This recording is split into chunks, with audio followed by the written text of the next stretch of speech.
Well, a very good evening to you. This is KTN Prime on this Monday, the 6th of August 2012. And the Tribunal on Deputy Chief Justice Nancy Baraza has made a decision. We have that coming up, plus some of the stories that we want to introduce to you right about now. That's right. Well, we'll start by looking at the highlights on tonight's bulletin. I am Joy Doreen Bira. And I'm James Karani.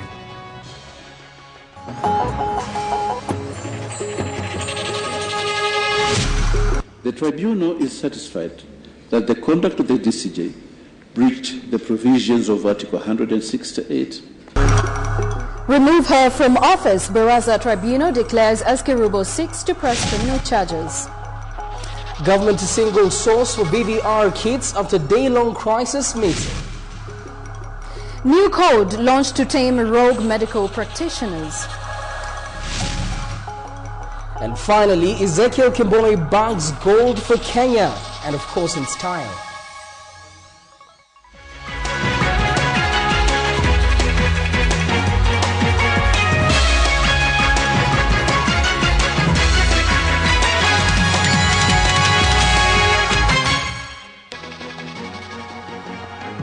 A very good evening and welcome to KTN Prime. Tonight we start tonight's bulletin with the big news of the day, and that is, about Nancy Baraza. Now, a 7-member tribunal has found Deputy Chief Justice Nancy Baraza unfit for office. The tribunal has recommended that the DCJ be removed from office due to gross misconduct during an altercation between her and security guard Rebecca Kerubo on the 31st of December 2011 at the village market. Baraza now has until the 16th to lodge an appeal with the Supreme Court. Meanwhile, the Director of Public Prosecutions, Keriako Tobiko, has requested for a copy of the tribunal's findings for further action. KTN's Catherine Omando now reports.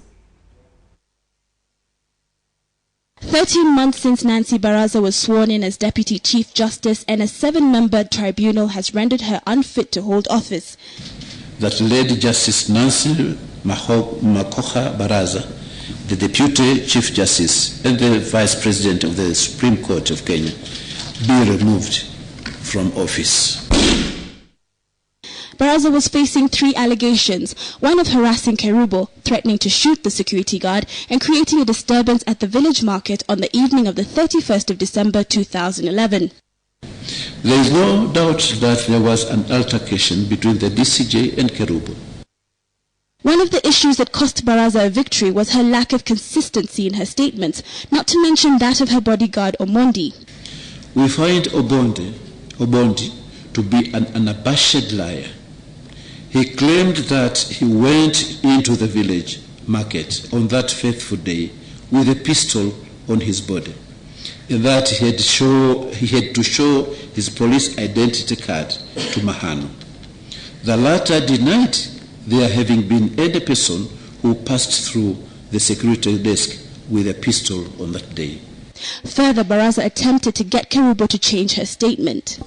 Though the tribunal was not to determine how Baraza ended up with a gun, they faulted the police officers investigating the matter, claiming they did not pull their weight. Had they done so, the police would have presented independent witnesses such as 2 security officers who were close by during the altercation. Baraza's possible hope lay in the fact that she was allegedly distressed on the 31st of December and that she acted in her individual capacity and not as Deputy Chief Justice, excuses the tribunal found extremely flawed. Let us assume that her state of mind was disturbed, as aforesaid. When Kerubo trailed her to the pharmacy and demanding to search her handbag, she should have let her to do so. The tribunal reported that Baraza's action did bring the judiciary to ill repute, given her level of authority, and if indeed she was handed a slap on the wrist verdict, there was no evidence to show that she would not use her position of power to her advantage. According to the Constitution, the President is bound by the recommendations given by the 7-member tribunal. It's only now a matter of time when he decides to remove Nancy Baraza from office. However, she does have a 10-day reprieve where she can appeal at the Supreme Court in hope of a different verdict. Catherine Omwando, KTN in Nairobi. Now that story leads us to our big question tonight, and we are asking, do you support the tribunal's verdict on Nancy Baraza? Do you support the tribunal's verdict on Nancy Baraza? Send your yes or no response with the brief comments to the number 8040, and we will sample some of your views during this newscast and give you the poll results at the tail end of this bulletin. Well, there you have it. We're looking forward to sampling what you have to say. 8040, as Joy has indicated. We want to stay with our particular story, and the verdict by the tribunal leaves Baraza with at least two options. One, to appeal against that particular decision, or two, to move to court to challenge the complainant's version of those events that, of course, have seen her suspended from office. KTN's Dennis Onserigo with events of a judicial officer now deemed to be on the wrong side of the law. For a woman who rooted for reforms and appointed on the basis of a proven track record for defending the voiceless, December 31st last year is a day that the suspended Deputy Chief Justice Nancy Baraza will have wished to wish away, but one that has now come back to haunt her. The struggle for these reforms, it has been because our institutions have been insensitive to the needs and the cries of the Kenyan people. The Deputy Chief Justice and the Vice President of the highest court in the country, the Supreme Court, rubbed a security guard the wrong way in a gun drama that attracted so much attention, forcing the Judicial Service Commission to ask that the Deputy CJ be suspended from office. The custodian of the law became a suspected lawbreaker. The verdict: the Deputy CJ is one judicial officer who cannot control her behavior, and the tribunal set up to investigate her conduct now wants her sent packing. The Deputy CJ has mounted a spirited judicial onslaught on the composition of the tribunal set up to investigate her conduct. Her first stop was the High Court, where her attempt was dismissed, allowing the tribunal to proceed with the matter. What next for the highly decorated lawyer? Nancy Makoha Baraza has two options, and less than 10 days to challenge the ruling that is now in the hands of the president. Baraza can appeal against the ruling of the tribunal in less than 10 days. During those 10 days, Baraza will continue enjoying half of her monthly salary, a government vehicle to her disposal, a driver, and a personal bodyguard. Rebecca Kerubo, the woman at the center of the gun drama, on the other hand, can move to court to seek for compensation. Baraza's second option is to challenge the tribunal's verdict in a court of law by moving to the highest court on the land, where the gun drama at the village market will now compel Rebecca Kerubo to prove that Baraza pointed the gun and threatened her. Initially, police investigation had claimed to be in possession of CCTV footage of the entire gun drama, but the tribunal was told that important piece of information is not contained in the video footage captured by the CCTV cameras mounted at the village market. For now, Nancy Baraza still remains the suspended CJ as she exploits the options that will permanently seal her fate. Dennis Onserigo, KTN Prime. Thanks, Dennis, for that report. Now, we'll still keep it with the Nancy Baraza saga there. It's almost impossible to talk of Nancy Baraza without thinking of Rebecca Kerubo, a little-known security guard at the village market whose allegations against the Deputy Chief Justice may make history. Kerubo, who was at work when the Baraza Tribunal passed their verdict, says all she wants is fairness and justice for the less powerful citizen of Kenya. KTN's Edith Kimani visited her in her home and filed the following report. Rebecca Kerubo is a proverbial David that has shaken Goliath, and in true Davidian form, we found Kerubo going about her house chores after a normal day at work, the landmark ruling in her favor today notwithstanding. Every so often, Kerubo receives a phone call, friends and family congratulating her for the verdict that may see Deputy Chief Justice Nancy Baraza removed from office. Kerubo, who received the news while at work, however, says she is not yet rejoicing. Ni mambo ya ukweli kwa sababu hata mtoto mdogo hakuna venye anaweza ekelea mtu mkubwa. So hivyo tu ndio ningewaambia. This bittersweet feeling is coupled with fear. Kerubo says that while she has not been explicitly threatened, she is worried for her safety. Hakika ninaogopa kabisa. Na ile masaa ninatoka kazini ni usiku. Naogopa sana. Kerubo says that part of her fear comes from the fact that where she gets her transport, which is right behind me at the Gashia bus stop near the village market, is in really close proximity to what she believes to be Nancy Baraza's home. Now, Kerubo didn't say exactly where it was, but we're assuming that given the proximity of these houses to the bus stop, it could be one of these estates. And what Kerubo is alleging is that on some occasions, when she's either alighting or getting onto a matatu, she sometimes can spot Nancy Baraza on her balcony. It is for this reason that Kerubo's lawyer says his client will pursue criminal charges against the Deputy Chief Justice. It should be noted that our client was not on a revenge mission. Noting, indeed, on diverse dates, she had offered to forgive Nancy. This, according to Kangata, is the only thing they will be pursuing, dismissing claims Kerubo will be seeking damages in a civil suit. As the nation waits to see what comes of Nancy Baraza, Kerubo goes back to her house, business as usual, hoping for nothing more than personal safety. Edith Kimani, KTN Prime. Well, after very many meetings, Kenyans will finally get to know what system we'll be using for registration when it comes to the elections. That in just a while. But first, let's stay with matters justice. And the Judicial Service Commission has appointed 8 new judges. The new judges are Musyoka William, Kamau Nancy, Jacqueline Johe, Nga Jairus, Mutuku Francis Kikonyo, Muya Martin Mati, Maina Esther Nyambura, Mutenda Lillian, and Nabwire.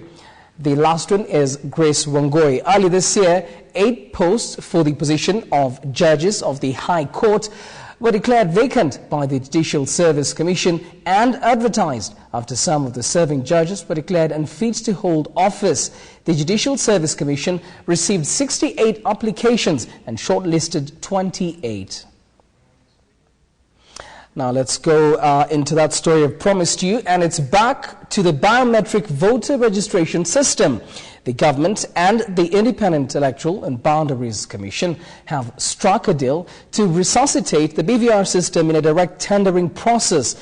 After a crisis meeting held at the office of the President, the government resolved to a government-to-government acquisition of the BVR equipment. Likewise, IEBC is breathing easy after the executive agreed to amend the Election Act to reduce voter registration deadline from 3 months to about 45 days. KTN's Samogina has been following that particular story and filed the following report. IEBC and the state have thrashed out a deal to register voters electronically. President Mwai Kibaki chaired a crisis meeting at his Arambe House office with the top electoral officers and members of cabinet, reversing IEBC's decision of manual voter registration. The crisis meeting was also attended by Prime Minister Raila Odinga, Vice President Kalonzo Musyoka, Attorney General Professor Githu Muigai and CIOC Chairman Abdikadir Mohamed. The meeting that lasted for more than an hour resolved that IEBC pursue automation of the voter registry. A dispatch from the Presidential Press Service states that, quote, it was agreed that IEBC should adopt the biometric voter registration system, end of quote. In a swift rejoinder, IEBC says procurement of the BVR kits will now be done through a government-to-government basis. This to curtail political and business competition witnessed in the terminated tender fiasco. A dispatch from the electoral body states that, quote, after lengthy deliberations, the commission requested that the BVR be procured through a government-to-government arrangement. We are glad to inform Kenyans that the government has accepted the commission's request and has committed to procure and deliver the kits on time for the exercise, end of quote. The government and the IEBC have also struck a deal to have the Elections Act 2011 reviewed to reduce voter registration deadline from 90 days to 45 days to give the electoral body time to conduct the exercise.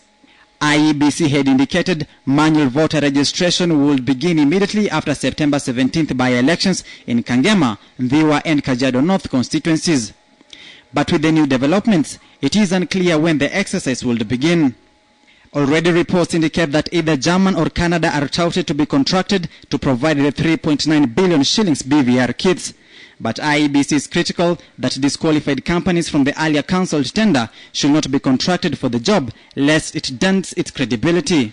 The BVR tender fiasco threatened to rip apart the Electoral Commission's credibility. IEBC has been under siege for falling back to the manual voter registry, condemned by the Kriegler report as susceptible to manipulation and fraud. The electoral agency targets to register 18 million voters electronically. The Canadian government funded a pilot project where BVR system was used in 18 constituencies during the referendum in 2010. Meanwhile, Monday's crisis meeting also directed the Immigration Department to expedite issuance of identification cards to enhance the registration exercise. Sam Ogina, KTN Prime. The Medical Practitioners and Dentists Board has revised the Code of Conduct for all doctors across the country in a move aimed at tightening loose ends in the crucial medical sector. The new code proposes tough penalties for quacks masquerading as medical practitioners and institutions breaching the code. KTN's Ashamwilu now reports. Have you ever been turned away by a doctor or a hospital in an emergency or accident situation for not having the requisite fees for admission? Or do you know of a doctor who takes advantage of patients financially through cross-referrals?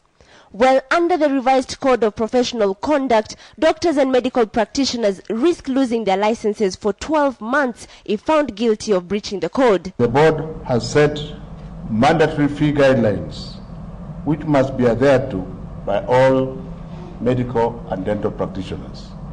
The new code under the custody of the Medical Practitioners and Dentists Board spells out strict sanctions and penalties for not only doctors but medical institutions involved in illegal and unethical practice. No patient shall be denied emergency treatment by either an individual medical or dental practitioner or institution due to lack of requisite funds. If you go for a cesarean section at Kijabi Mission Hospital and you go for another one at Thika Hospital or Women's Hospital in Nairobi, that there should not be too much variation. If a tribunal finds a doctor guilty of a criminal offense or serious misconduct, it can direct the suspension of their license for 12 months or deregistration of the doctor indefinitely. In the case of medical institutions, the board can suspend their licenses for up to 6 months or direct closure of the institution. But even though the new code is set to separate the horses from the mules in the medical field, glaring loopholes are leaving more questions unanswered. For instance, how will ordinary Kenyans lodge their complaints? For how long will the investigation stretch before appropriate action is taken? And most importantly, will these new sanctions and penalties underscore the financial, physical and emotional damages patients incur in cases of negligence? If these aspects are not addressed, observers warn that the new code will be just another piece of paper. Ashamwilu, KTN Prime. And of course, they'll be relying on you to report incidents where you think medical practitioners have not acted as they should. But from that, let's move to the day's politics, where Vice President Kalonzo Musyoka has said he's ready to step down as party leader of the Wiper Democratic Movement. Well, this so as to remain only as a presidential candidate in respect of the political party's law. This and other stories up next. Vice President Kalonzo Musyoka met all those aspiring for political office on the ticket of Wiper Democratic Movement at the Bomas of Kenya in Nairobi, where he told members to ensure they abide by the rules to keep the party record clean. Under the Constitution, I'm a party leader, but even because this is the party that will lead, that is going to show the example in this country, I'm prepared myself to relinquish the post of party leader, niwe tu candidate wa chama. The URP leader William Ruto was in Kirinyaga, where he and his allies reacted sharply to last weekend's warning attributed to the U.S. Secretary of State Hillary Clinton that the U.S. would not support any Kenyan facing court cases to run for top offices in Kenya. It is the height of superiority arrogance for any government to attempt to dictate to the government of Kenya and our judiciary on what is going on about cases in court. NARC Kenya's Martha Karua told Trans Nzoia residents that her party was not keen on forming political alliances with any other parties ahead of the general election. Tunaambiwa wewe utatambulika na wale mnatembea nao. nikaona nyumba iko na wizi, iko na unyanyasaji wa haki za kibinadamu, mimi nikaitorokea. Lakini kazi yako mimi si kutorokea, madaraka tu ndio niliwacha nyuma na pesa. And Kitui Central MP and Water Minister Charity Ngilo has warned Eastern Region voters to be wary of politicians who promise them heaven only to deliver nothing after they have been voted into office. Watu wakija mbele yenu muwaulize mtafanya nini tukiwapatia kura. Si mtu na muulize pia tulikupatia kura ulifanya nini. She was speaking in Machakos at the Gospel Confirmation Church. Now to KTN Prime. Let's go back to a big story this evening, a story that's had many people across the country discussing it, some saying it's right, some saying it's wrong. Talking about that awaited decision by the Nancy Baraza Tribunal saying that she is not fit to hold office. A big question tonight is in line with that discussion, and we're asking you, do you support the tribunal's verdict on Nancy Baraza? Do you support the tribunal's verdict on Nancy Baraza? Keep sending your yes or no responses with brief comments to the number 8040, and of course we'll sample, as I want to do right now. Let me sample one, and somebody says, no, we have not been told whether Kerubo is trained to conduct search. Handle Madame Baraza with care, do not rush for her removal. That's Ronald Mugatia from Mombasa. Joy, I don't know what you have on your side. Well, I have a yes here coming in from Muhia from Kiambu. You're saying, yes, I do support the verdict. It will bring the equality of rights to everybody regardless of the position they hold. Well, remember to leave your name and where you're texting in from as you send your SMSs to 8040.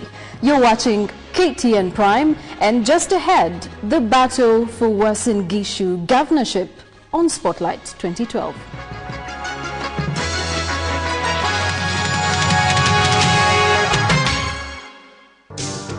Tweet of the day in association with Duracoat's new Couture Fashion Palette.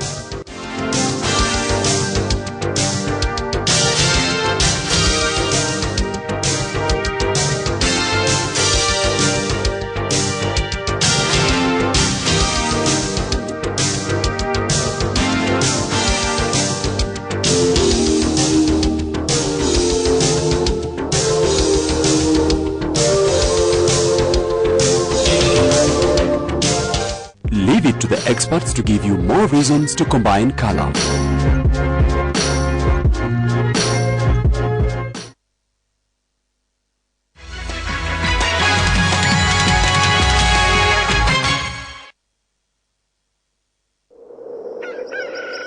Martha gets up early for another working day.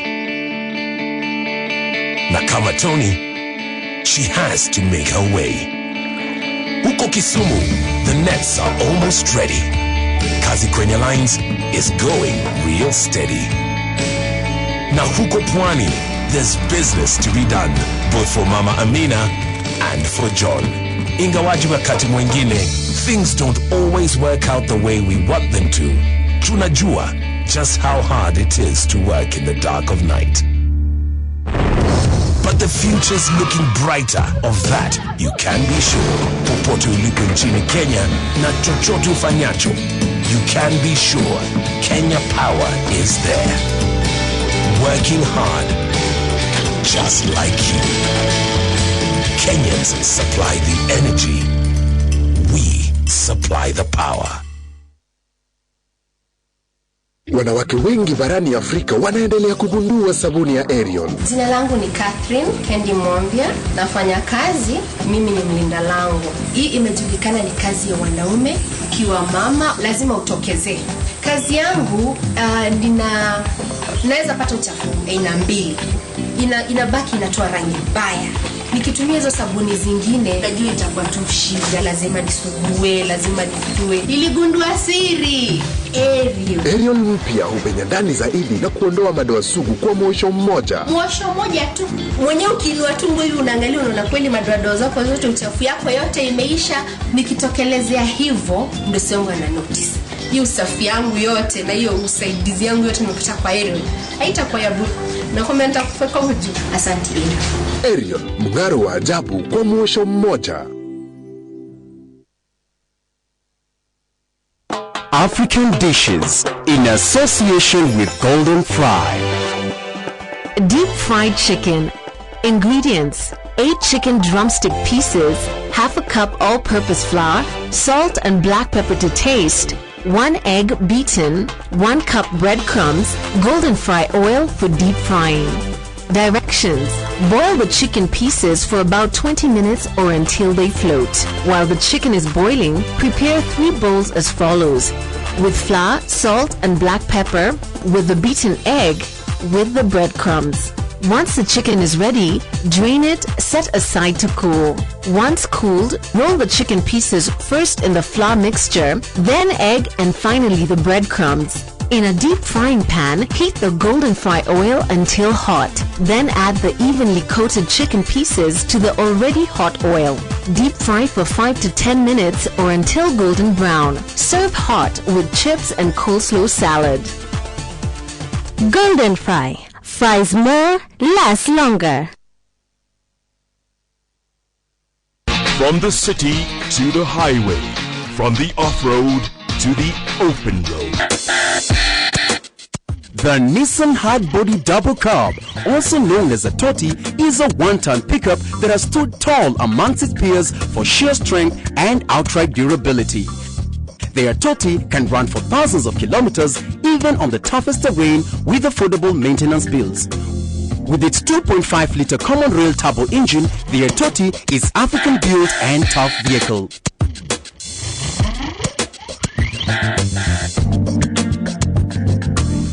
Nani kama Nissan? No electrical liquid machine has the power to fight malaria. Attack! Mom, mosquitoes! Looks like there are more mosquitoes today. No problem. I can now control malaria. Mortin Doom Power Guard introduces Kenya's first electrical liquid machine with a power control switch. Increase its power when the threat of mosquitoes increases and reduce the power when the threat decreases. Now, control over mosquitoes is in my hands. Beware of Mom and Mortin Doom. Mortin Doom Power Guard.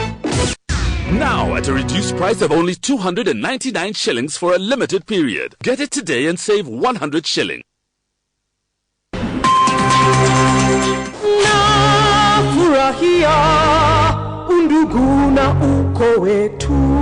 You should be considering how you should assist me with my campaigns. Me? How do I do that? I can't. Don't look at the task. Look at the benefits. And they are going to be very many, trust you me. You're the one charging Sijui per move or something. Eh? What will happen? I'll sort out the moves. You guys learn them. Cool. All this shit. Hello, I'm in the room. You know. We're doing the legit soap. These ones are from Indonesia. Those ones of yours from Dodoma. Wezangu kutoka Dodoma. Homie. Those soaps of yours are the full bongo flavor. You hear?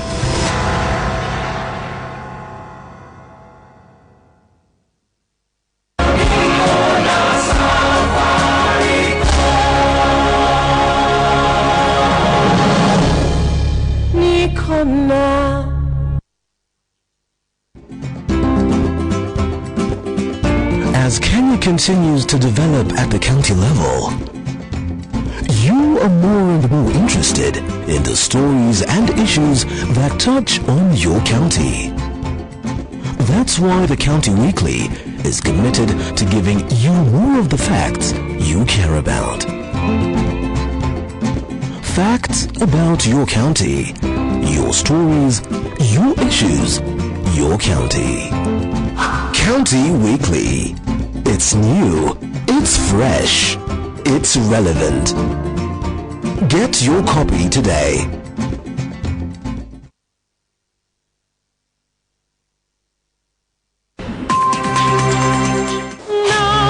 Nafurahia undugu na uko wetu.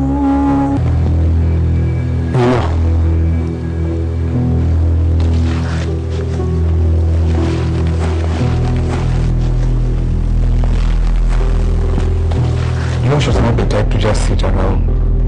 He found ways to get his own money. Hey, there's like 50K missing. That's all I could get. We had a deal. I'll take the tape to the cops if you don't give me my money. Look, I'll pay you. Make it 70 please. Interest, baby. Or I go to the cops. What?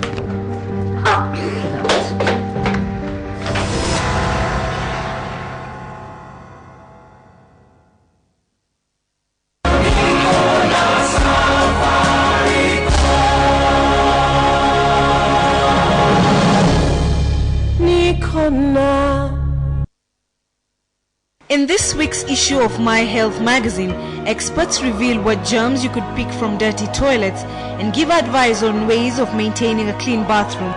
We also share the inspiring story of twins born with holes in their heart. After undergoing surgeries, funded by donations from the annual Mata Heart Run, the twins are now healed and bubbling with health. We share the insights on the current Ebola scare and give advice on what to do should you come across Ebola-like symptoms. All these and more in your copy of My Health in the Standard.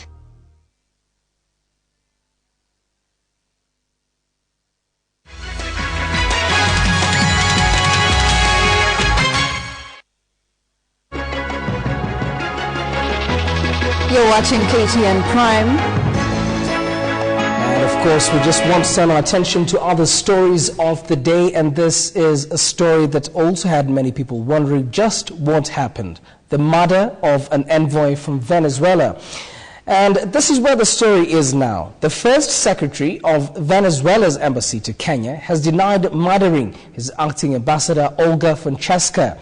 Dwight Saragay, who was apprehended shortly after Francesca's body was discovered at her Runde residence, was officially charged at the Milimani Law Courts today. Saragay has been in police custody for 1 week as police gathered more evidence on his case. Appearing before Justice Florence Bushemi, Saragay pleaded not guilty to the murder charges. The Venezuelan diplomat is facing charges alongside a doctor identified as Mohammed Hassan, was being sought by the police as we speak. According to police reports, Francesca was strangled on the night of July the 25th, with their initial probe pointing to power struggles as the motive behind the murder.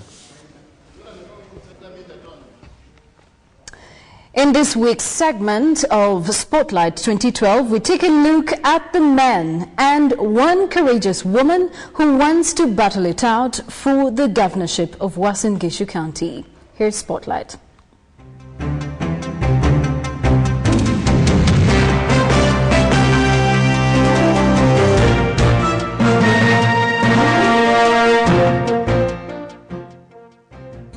The cosmopolitan Uasin Gishu County brings together the populations of Eldoret East, Eldoret North and Eldoret South, a large population totaling almost 3.9 million people. The governorship race has so far attracted 2 men and 1 woman. One of them, Dr. Julius Bitok, is a senior lecturer of finance at Moi University in Eldoret. He holds a PhD in finance from Moi and Oklahoma universities and believes he has what it takes to govern the resource-rich county. I have a concrete manifesto. I have an agenda for the people of Uasin Gishu County. I have an agenda on agriculture.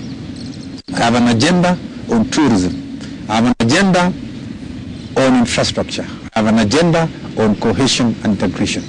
The lady, Veska Kangogo Koech, is a human resources expert with a Bachelor of Education degree from the University of Nairobi and a higher national diploma in human resources management. To be the governor of Uasin Gishu County, 1, because it is within my constitutional right to vie for any position in this country. 2, I have the competence and the ability to run and manage this county. The third aspirant who has declared interest in the Uasin Gishu County governorship is educationist and entrepreneur Enoch Kipto Muigai, the proprietor of Arise and Shine schools in Eldoret. I know how to be patient. I know how to listen to people. I know how to bring people to work together. I know how to work with little money, and I know how to work with a lot of money. I have faced a lot of challenges, political, economic, and social, and I have managed to weather all that. The Uasin Gishu County presents a paradox of sorts for those who would be governor. Business is intense, agriculture is key, population is huge and diverse, and yet more than half of its people are very poor. One thing that I want to put in place are systems and structures. we have agreed that we have all the necessary raw materials. We have excellent manpower, but what we lack are systems and policies that can drive this economy. For me, one of the first things that I would do is to create policies that can encourage both local and international investors to come and invest in Uasin Gishu County. Number two, I want to enable the residents of Uasin Gishu County to engage in economic activities that can give them returns. If I'm given an opportunity to become governor, the first governor here, I want to reduce poverty from 51% to less than 20% within the next 10 years. And I'm saying that coming from a background that there are so many youths who are unemployed. There are so many industries around in this county which have collapsed. There are so many farmers who have produce, but they have nowhere to sell. I will personally spearhead the development and the growth of small-scale enterprises, and particularly the cottage industries. Although acknowledged as one of the largest food baskets of the nation, the farmers of Uasin Gishu have struggled under the weight of expensive farm inputs and without much return on such farm investments. In order to change Uasin Gishu, I will have to sensitize the farmers to form cooperative farmers cooperative societies right from the village, and bring that to the county level and restore the Kenya Farmers Association into their former glory. And that is when the farmer would get salvation of getting low and sufficient farm inputs. We need to transform agriculture from the current subsistence agriculture to commercial market-driven agribusiness in this country. How do we add value to our maize, to our wheat, to our milk, and so on? Secondly, we need to expand credit facilities for our farmers. People are having produce that they cannot reach the market. Like, for example, I am a farmer and I do a milk cooling business. But the milk, even to reach the cooling plant, takes 6 hours. Considering that this is a perishable commodity, the kind of roads that we have cannot actually allow even any investor to be on board. However, even with the best laid plans for investments, local and foreign investors will scrutinize each aspirant's ability to ensure stability in the Uasin Gishu County, where election years have seen intense ethnic conflicts. Are we willing to continue living in a branded manner that we are violent people when it comes to elections? And who is the greatest beneficiary out of the violence? I, as a leader, for example, should be able to help my people to understand that living in peace with each other, and especially when pursuing Article 10 of the Constitution that requires all of us to be inclusive, we will achieve the peace that we need. Personally sensitize the electorate to ignore any inflammatory speeches from our politicians. It's a few politicians who may be driven to talk negatively ill about other tribes. The people of Uasin Gishu are peace-loving people. They have said this time around, we are not going to allow our county.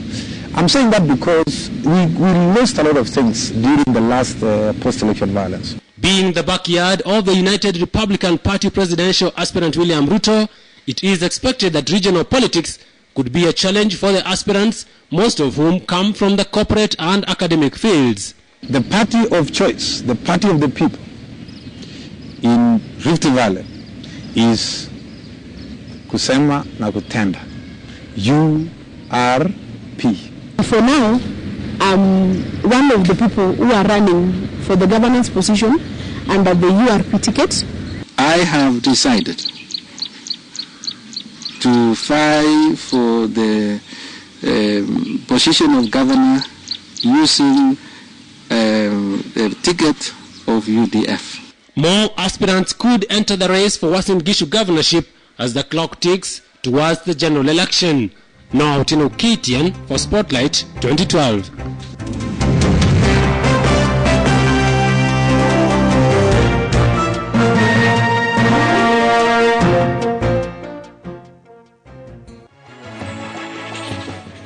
We have concluded that the DCJ committed gross misconduct and misbehavior. The actions of the DCJ were not done in connection with her official office duties, but rather with her private life. Rule 12 of the Judicial Service Code of Conduct and Ethics states as follows, we quote, "A judicial officer and any other officer in the judicial service shall ensure that his official and private conduct upholds at all times the dignity and integrity of the judicial service."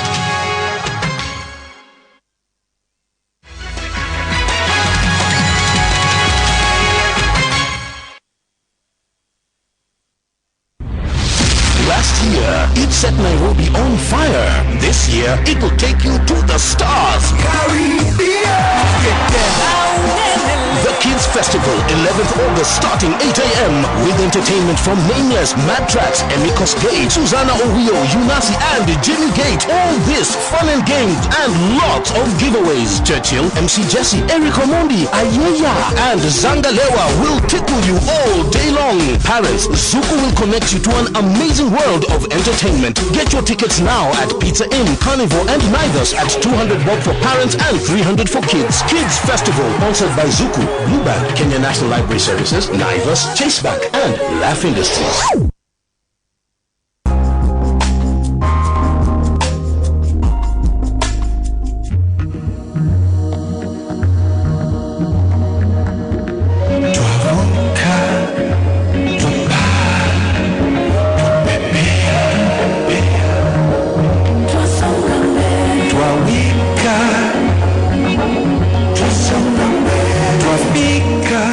Natural beer, sugar-free, truly Kenyan.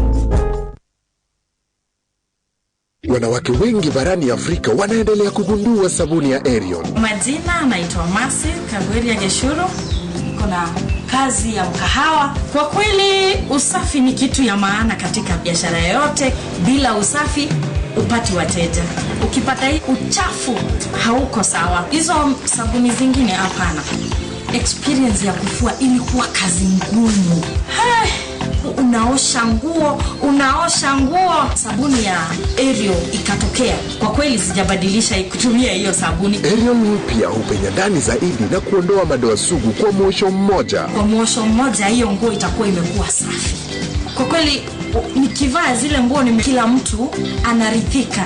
Mama, umetumia nini? Kwa kusema kweli, Ariel itanisaidia kuimarisha biashara. Ariel, mng'aro wa ajabu kwa mwosho mmoja.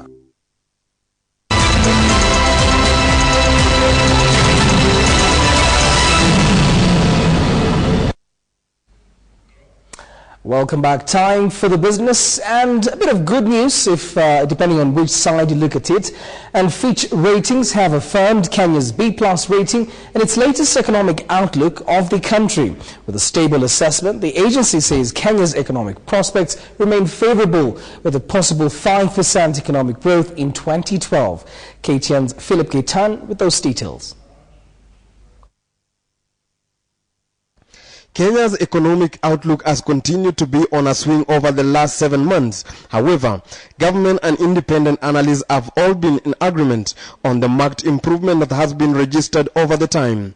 According to Fitch Ratings, the expected 5% growth is on the background of improved agriculture and manufacturing sectors growth, as well as the construction industry that has been on a steady climb as one of the key sectors of the country's economic prosperity. Although agriculture and energy generation were affected by last year's drought, the rating agency indicates that the subsequent impact has slowed down. But despite the rosy outlook painted by the ratings, Kenya's current account deficit still remain a concern as the country approaches the general election expected in March 2013. Political risk also remain a key factor in Kenya's prosperity. This is as well as the trial of the 4 Kenyan post-election violence at the Hague-based International Criminal Court of Justice, popularly known as the ICC, is expected to weigh in the short term. Philip Ketan for KTN Business Today. We now want to bring you up to speed with the leadership conference happening in Mombasa, and African countries need to improve on good governance in order for the continent to achieve its goals in eradicating poverty, creating employment opportunities for its young people and sustaining security and peace amongst other challenges. This is according to the 3rd African Governance Conference that's currently happening in Mombasa. The theme of the convention is towards sustainable wealth and job creation, challenges and opportunities for Africa. Delegates in the convention challenged heads of state in Africa to focus on systems which are geared towards job creation, especially for the young people and not job seeking, revitalizing entrepreneurship, agribusiness, promote democracy space, fix security concerns and stabilize governance in order to attract investors. The 4-day convention, which ends on Thursday, has brought together delegates from across the continent. Let's move on with the business. And the move last week by the Capital Markets Authority to ban 7 directors of the troubled CMC Motors is a prelude to the way the regulator wants to carry out its affairs. However, the action might be trickling down to other listed companies where the 7 are directors. Michael Karanja looks at the facets of this particular action.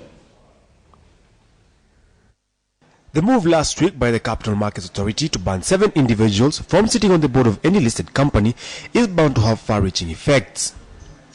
The individuals have strong links with past governments, associations that might have propelled them to the top echelons of the corporate circles. Among the 7 people banned include former head of civil service Jeremiah Kirene, who sits on numerous boards.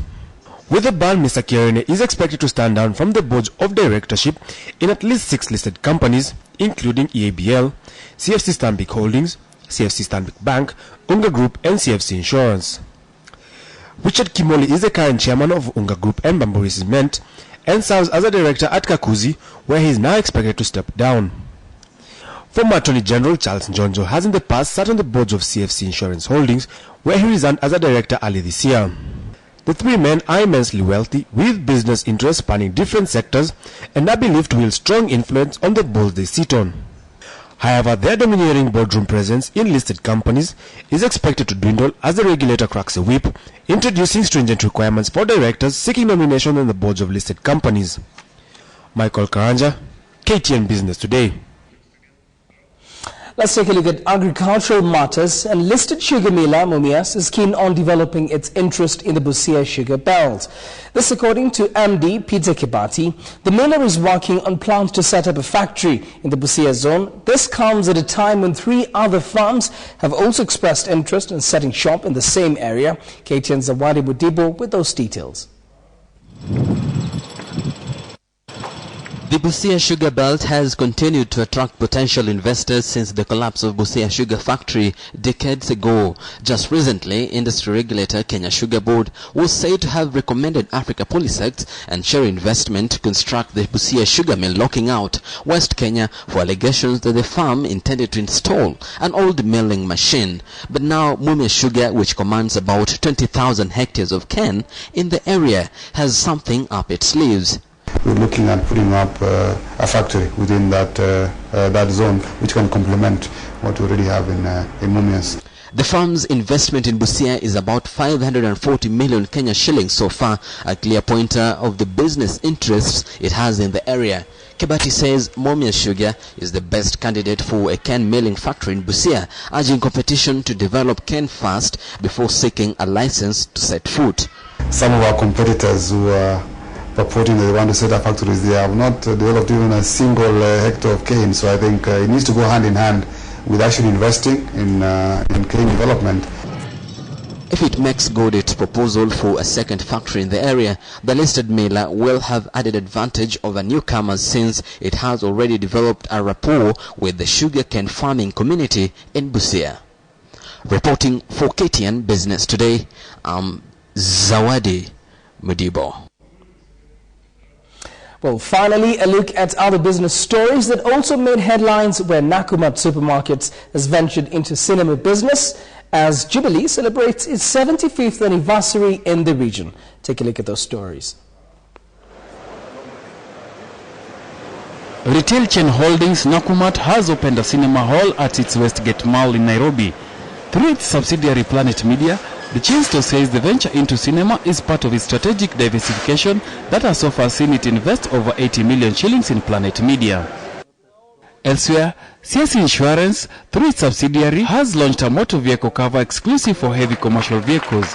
The policyholders for the cover, the firm says, will receive, among other things, vehicle tracking devices and occupational personal cover for drivers and loaders of up to 100,000 Kenyan shillings. Finally, Jubilee Insurance has celebrated its 75th anniversary of operations in the East African region. During the period, the firm, incorporated in 1937, has grown into a leading composite insurer with operations in Kenya, Uganda, Tanzania, Mauritius and Burundi.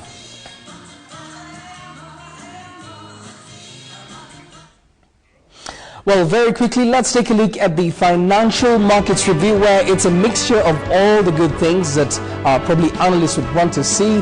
And if you compare this to Friday's figures, we're actually a bit better. This 84 shillings and 10 cents is about 1% stronger than where we left on Friday. Same case for this particular figure, 84 shillings and 29 cents. Now, very quickly, as I've said, one of the things that's really propping up the markets when you look at all these figures, 131.34 for the pound sterling and also 104 and those 16 cents for the euro, is basically because we're seeing the central bank being more proactive in the market. Then second of all, we've also, for the first time in a very long time, we have our reserves, our foreign reserves, are slightly above the 4-month statutory reserves that are supposed to have. So that's helping the market really get better. And then when you look at the dates on your calendar, we're way past this end month demand for the dollar and all these other major currencies. So we're likely to stay really positive for the coming days. Let's take a look at how the NSE performed. Not very good news from that end, but still not bad. Let's take a look at those figures.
Well, that's it for a look at the business news, but don't go away. Just before you go to watch the live races, stay tuned for KTN's Nicholas Mudimba, bringing you up to speed with the sports that went down today and, of course, yesterday night.